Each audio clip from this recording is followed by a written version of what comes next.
custo de vida, emprego e desemprego, cesta básica, tarifas públicas, salário mínimo. Agora, na Brasil Atual, a análise do DIEESE. E nós vamos fazer contato agora com o supervisor do escritório do DIEESE em São Paulo, Vitor Pagani. Bom dia, Vitor. Bom dia, Glauco. Vitor, nesta semana nós tivemos a divulgação do Índice Nacional de Preços ao Consumidor, o IPCA, que variou 0,24% em agosto, que é a maior taxa para o mês desde 2016, segundo o IBGE. Ficou abaixo de julho, 0,36%, e agora soma 0,70% no ano e 2,44% em 12 meses. Que análise se pode fazer a partir desses dados, Vitor? Então, Glauco, nós tivemos a divulgação do IPCA, que é o Índice de Preços ao Consumidor Amplo, e também do INPC, que é o Índice de Preços, é o Índice Nacional de Preços ao Consumidor, né? O INPC, ele se refere às famílias com rendimento de 1 a 5 salários mínimos, né? E ele é o mais utilizado nas negociações dos reajustes salariais, né? Então, no INPC, o peso da alta dos alimentos é maior, né? Então, a gente viu até que o INPC, no acumulado em 12 meses, ele está acima do IPCA, né? Ele está em 2,94%. Então, as categorias, né, que tem database em 1º de setembro, estão negociando com esse índice, né, de 2,94%. E o que fez ter essa alta, né, na inflação?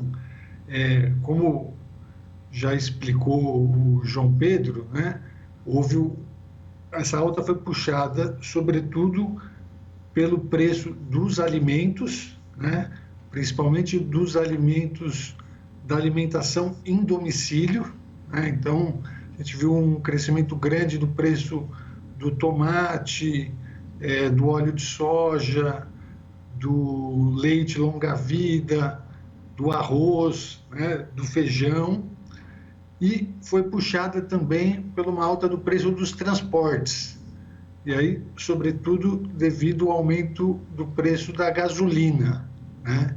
Então, a gente vê que esses preços eles aumentaram e houve queda em alguns outros itens, né, dessa cesta de consumo que é medida para chegar nessa média da inflação, né? Então, o que caiu foi preços de itens de vestuário, né, calçados, e também preços ligados à educação, né? Então, muitas instituições de ensino aplicaram descontos, né, nas mensalidades devido à suspensão das aulas presenciais por causa da pandemia, né, da Covid.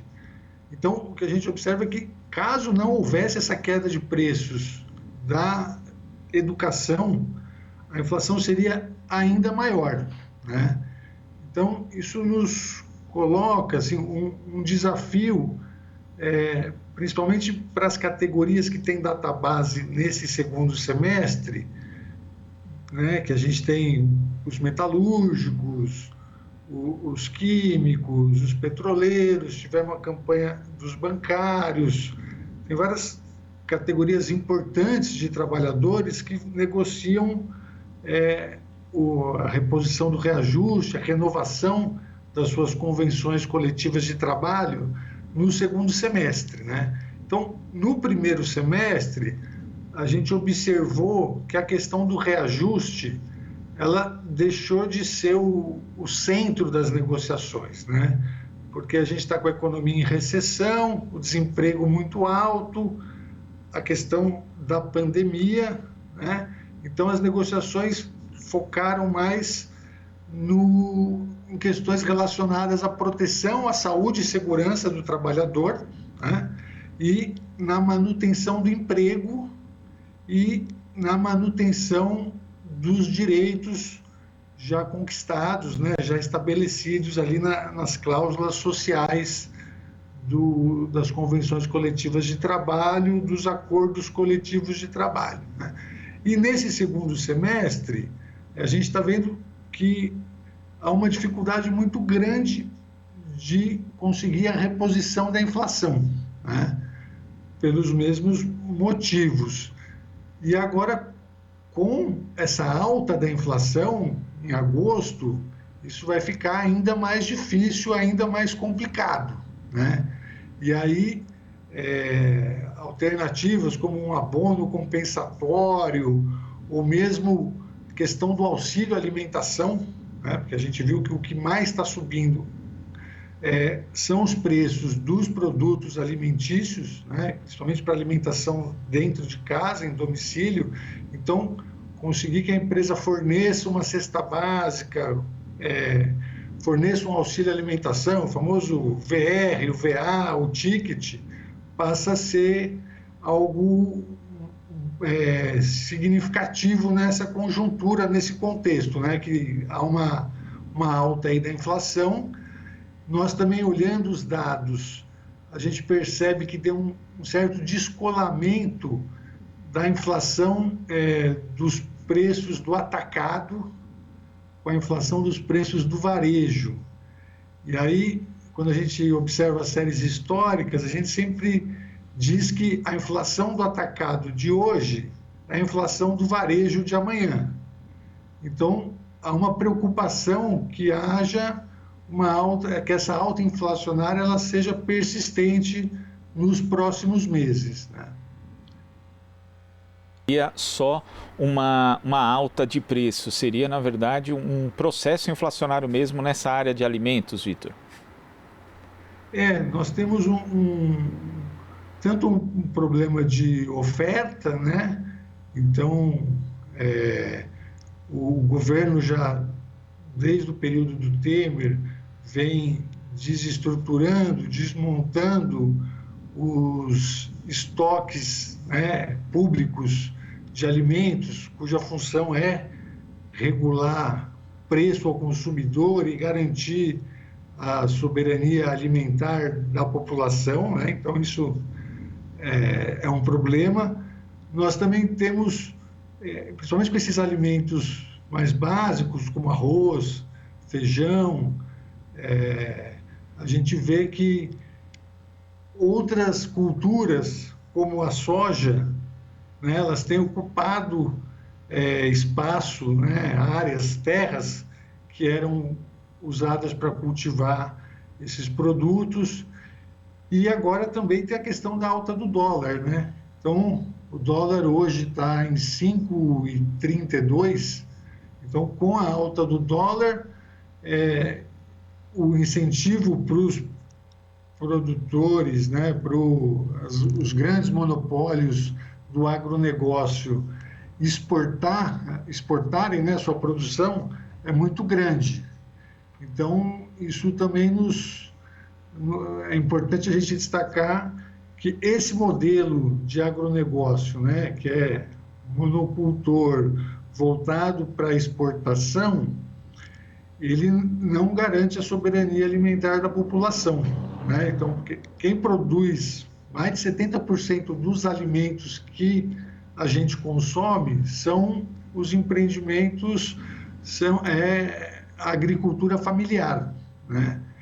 E aí, vale também lembrar que o Congresso Nacional aprovou um projeto com auxílio emergencial para garantir uma linha de financiamento específica para financiar a agricultura familiar e produzir alimentos para a população durante a pandemia. Foi um projeto apresentado pela oposição, foi aprovado no Congresso, mas o governo federal, né, o Poder Executivo, vetou. E agora nós estamos sofrendo as consequências disso. E, Vitor, a gente sempre tem conversado aqui no Espaço do Diese e no Jornal Brasil Atual a respeito de como a inflação ela não afeta de forma igual as pessoas. No caso dos estratos mais pobres, por exemplo, da população, a gente sabe que o consumo de alimentos ocupa uma parte muito mais significativa do orçamento familiar do que nas classes mais altas. Então, a inflação justamente nessa área, ela é particularmente mais cruel para essas famílias. E ainda havendo a perspectiva de uma redução do auxílio emergencial de 600 para 300 reais, nós temos um cenário muito preocupante à frente, não, Vitor?